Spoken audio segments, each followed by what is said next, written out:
வணக்கம் நண்பர்களே, நீங்கள் பார்த்து கொண்டு இருப்பதே உங்கள் கௌசிகா ரிவ்யூ. சரி வாங்க வீடியோக்குள்ள போய் என்ன நடக்க போகுது அப்படின்னு சொல்லிட்டு பாத்தீங்களா, நம்ம மல்லி இருக்காங்களா, அவங்க இருந்து அன்னபூர்ணி கிட்ட டிஸ்கஸ் பண்ணிருக்காங்க. அந்த சமயத்துல உனக்காக மாப்பிள்ளை எங்கெங்க தேடி தேடி எல்லாருக்கும் அன்னதானம் போட்டு இருக்கா தெரியுமா? அது மட்டும் இல்லாம அன்னதானம் போட்டு அந்த தாலி செயினி எட்டுன்னு போயிட்டு கண்டிப்பா அம்மன் சன்னிதியில வைக்குவாரு. அந்த அளவுக்கு உன் மேல காதல் இருக்கு அவருக்கு. அந்த காதலை வெளியே காட்டில மல்லி, அவ்வளவுதான். மற்றபடி விஜய் 100% காதலிக்கிறாரு அப்படின்னு சொல்லிட்டு சொல்லிருக்காங்க. இதை கேட்டுதான் அப்படியே ஒரே சந்தோஷம். மல்லி மூஞ்ச பாக்கணுமே அப்படியே சும்மா 120 வாட்ஸ் பல்ப் மாதிரி ஒரு பக்கம் புன்னகை மணக்குது. ஒரு ரொம்பவே சந்தோஷமா இருக்காங்க. அதை பார்க்கும் போது நமக்கு ஒரு பக்கம் மகிழ்ச்சியா தான் இருக்கு. அந்த சந்தோஷத்தோடவே சைலண்டா இருக்காங்க. அதை பார்த்தா ரஞ்சிதத்துக்கு அப்படியே வயிறு தகுன்னு எரியுது. ஒரு பக்கம் ரஞ்சித் வந்து, அடியே நீ மட்டும் ஜாலியா இருக்கல, உன் வாழ்க்கை நிம்மதியா அமைஞ்சிருச்சுல, இனிமே உன் வாழ்க்கை யாராலையும் இன்னும் பண்ண முடியாதுல்ல அப்படின்னு சொல்லிட்டு ரொம்பவே சோகத்துல இருக்காங்க. இங்க பாத்தீங்களாங்க என்னோட நிலைமைய.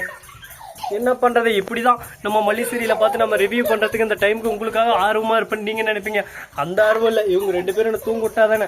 அதனால சரி உங்களுக்காவது நம்ம வீடியோ போட்டு உங்களோட என்டர்டைன்மெண்ட்டை நாம பூர்த்தி பண்ணோம் தான் இந்த வீடியோ போட்டுன்னு இருக்கோம்.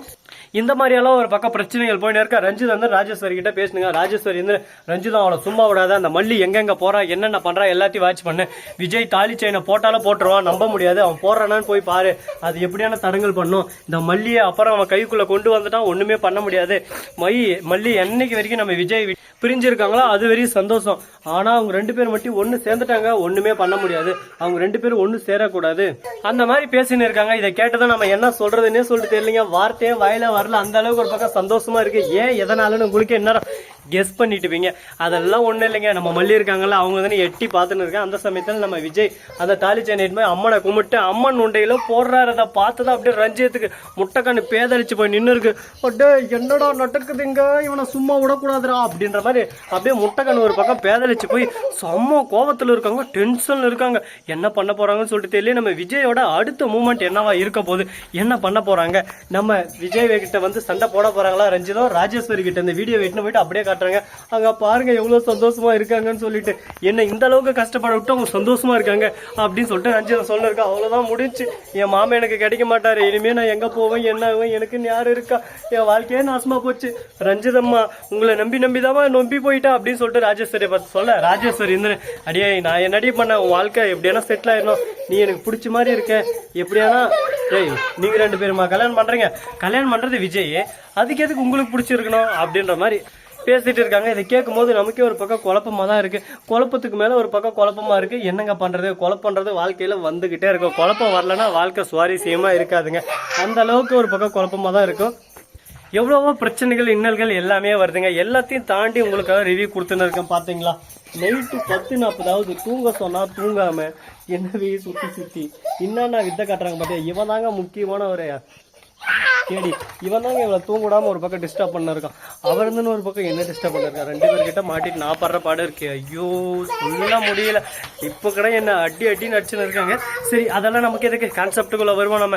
நம்ம ராஜேஸ்வரி ரஞ்சிதம் இருக்காங்களா, அவங்க 2 பேரும் சேர்ந்து இதுக்கு மேல இந்த பிரச்சனை இப்படியே விடக்கூடாது, எதனா ஒண்ணு பண்ணோம். ஏன் இவங்க இந்த மாதிரி எல்லாம் பண்றாங்க, இப்படி எல்லாம் நடக்கக்கூடாது. இது ரொம்பவே ஒரு கஷ்டமான விஷயம். விஜய் இதே மாதிரி போயிட்டு இருந்தானா அதுக்கப்புறம் இந்த வீட்டை நம்மளுக்கு மதிப்பே இருக்காது. இந்த வீட்டை விட்டு நான் மல்லியை காலி பண்ண வைக்கணும், இல்லைன்னா ஒரே அடியா நம்மளுக்கு மல்லி காலி பண்ண வச்சிருவா. என்ன பண்ணலாம் ஏது பண்ணலாம் அப்படின்னு சொல்லிட்டு தீவிரமா யோசிச்சுன்னு இருக்காங்க. என்னதான் யோசிச்சாலும் எதுதான் பண்ணாலும் நடக்கிறது தாங்க நடக்கும். வாழ்க்கைன்னா 1000 கஷ்டம் நஷ்டம் துக்கம் துரியம் எல்லாமே இருக்கும்.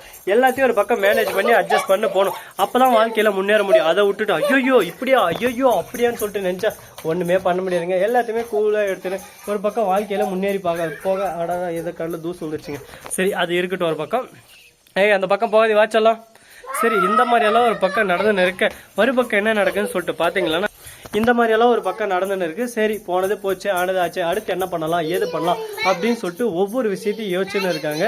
சரி இருக்கட்டும் அப்படின்னு சொல்லிட்டு ஒரு பக்கம் பார்க்க வருது பூதம் வருது அப்படின்னு சொல்லிட்டு ஒரு பாட்டு பாடலாங்க.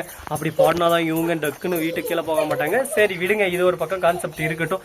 அதே சமயத்துல நம்ம வெண்பா இருக்காங்கல்ல, அவங்க இருந்தாலும் என்ன பண்றாங்க அப்படின்னு சொல்லிட்டு பாத்தீங்கன்னா டாடான்னு சொல்லிட்டு போன் வந்தே டாடா போனே எடுக்கல. என்னாச்சு, நம்ம டாடா போனே எடுக்க மாட்டேன்னாரு. மல்லியம்மாவுக்கு அந்த சாமியார் சொன்னாரு செஞ்சுக்க மாட்டாரா, என்ன பண்ணிப்பாரு அப்படின்னு சொல்லிட்டு பல குழப்பத்துல இருக்காங்க. இந்த குழப்பத்துக்கு நடுவில் நம்ம விஜய் எல்லாத்தையும் சிறந்த முறையில சிறப்பா செஞ்சுட்டு பாருன்னு சொல்லிட்டு 100% எனக்கு நல்லாவே தெரியுங்க. இதெல்லாம் நான் எங்க போய் சொல்ல, என்னத்த பண்ண, சைலண்டா இருந்தேன். அப்போ சைலண்ட் ஆயிரு, சைலண்ட் எப்படி சைலண்ட் ஆகணும்? எந்த மாதிரி சைலண்ட் ஆகணும்? எப்படி சைலண்ட் ஆகணும்?